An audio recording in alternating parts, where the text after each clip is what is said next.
রাজমিস্ত্রিরা আমাকে বলছে বাড়িতে কাজ করতেছিলাম, আমাকে বলছে হালিম ভাই টিনের ঢিল নিয়ে আসবেন। কিসের ঢিল? আমি আর ওটা বুঝি নাই, আমি তো আসলে বুঝি নাই। ভাটাতে ফোন করে বলছি ভাই আমি না বুঝে বলছি যে দুই ঢিল দেন, ওটা বুঝি না। গাড়ি পাঠাচ্ছে নিয়ে আসছি, মিস্ত্রি বলছে হালিম ভাই কি নিয়ে আসছে? আমি বলি কেন আপনি বলছেন? দেখো না না আমি আপনার টিনের ঢিল আনবে বলছি। আমি টিনের ঢিল আবার কি এটা জীবনে পড়েছি। বলছে হুজুর যে টিনের চেয়ে একটু নিম্ন মানে এটা হলো টিনের ঢিল। কি ঢিল? আমি চিন্তা করলাম যে এতই লেখাপড়া করি রে, লাভ নাই, রাজমিস্ত্রির ছাত্র হলে। হাসেন কি আপনারা ভাই? ওরা এই রাজমিস্ত্রির সম্মানিত পদ ভাই, প্লিজ এখানে থাকলে মন খারাপ করবে না। কিন্তু এত টাকা কামাই করে বলছেন কিন্তু বরকত নেই কেন? সবাই যে তা কিন্তু বলছি না ভাই, একটাই কারণ হলো মিথ্যা কথার কিছু লেস আছে না নাই?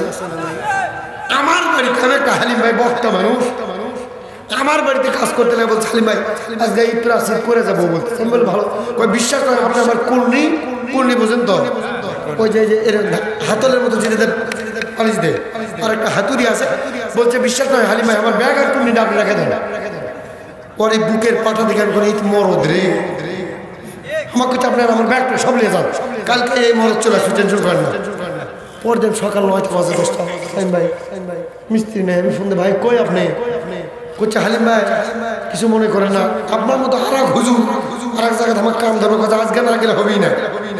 আমি করছি ভাই আপনি যে কুর্নি আর হাতুর থেকে গেছেন, করছে আমরা রাজমিস্ত্রি আমাকে কি এক সেট আছে তাই বলি বলছে। হাই রে পারবে আমি চিন্তা করি হাস আপনাদের মনে ঘাত করেন নাকি? উনি আমার পায়ে হাত দিয়ে বলছে কারণ কষ্ট দেওয়ার জন্য বলছে না, এখানে কোনো ভাই থাকতেই পারে। তখন ও বলতেছে হালিম ভাই আমাকে কি মনে করছেন আমাকে নিয়ে আসছে? আমি চিন্তা করি সর্বনাশ, ওই কাল বললো কি আজকে বলছে ভাই কিছু মনে করে না, আমাকে কাম হলো বিভিন্ন জায়গায় কাম ধরে সাপ দিয়ে রাখা। কি করা? শোনা ভাই আচ্ছা আল্লাহ তো একজন আছে, আপনি যদি কাম ধরে সাপ দিয়ে রেখা পারেন ওই আল্লাহ কি দেখিচ্ছে না?